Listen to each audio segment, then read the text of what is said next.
Hello bachon, let's see this question. A quantity of 1.6 gram sample of NH4NO3 is decomposed in a bomb calorimeter. The temperature of the calorimeter is decreased by 6 Kelvin. The heat capacity of the calorimeter system is 1.25 kilojoule per Kelvin. The molar heat of decomposition for NH4NO3 is. So बच्चों यहाँ पे हम देखें तो आपके पास heat capacity दे रखी है।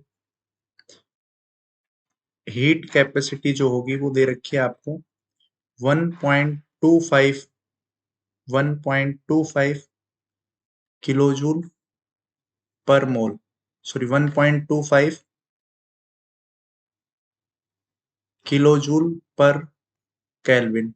तो यहाँ पे अगर हम यहाँ बात करें कि जो हीट रिलीज होगी, टेम्परेचर यहाँ पे डिक्रीज हुआ है, मतलब heat is release by the system, वो होगी C delta T. 1.25 into delta T, temperature का डिफरेंस है 6 केल्विन, तो ये हो जाएगा बच्चों आपके पास 7.5 किलो जूल। अब आपसे पूछा है molar heat of decomposition for NH4NO3। ये जो हीट रिलीज हुई है this is for 1.6 gram NH4NO3 ने कितनी हीट रिलीज की है बच्चों? 7.5 किलो जूल।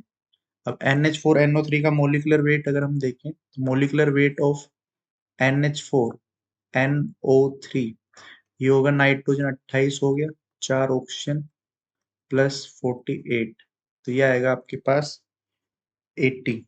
तो आप 1 ग्राम NH4NO3 अगर लेते तो ये आता है 7.5 अपॉन 1.6, और अगर यही चीज 80 ग्राम अगर होती तो ये हो जाता है इंटू 80।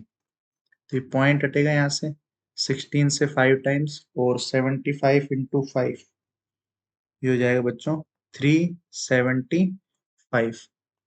तो ये जो मोलर हीट ऑफ डिकम्पोजिशन है वो क्या है बच्चों? ये आपसे बोला गया है कि हीट ऑफ डिकम्पोजिशन मतलब ये हीट आपको देनी पड़ेगी 375। तो ये आ जाएगा बच्चों प्लस 375, यानी आंसर हो जाएगा यहाँ पे D. I hope you understand it very well. Thank you, all the best.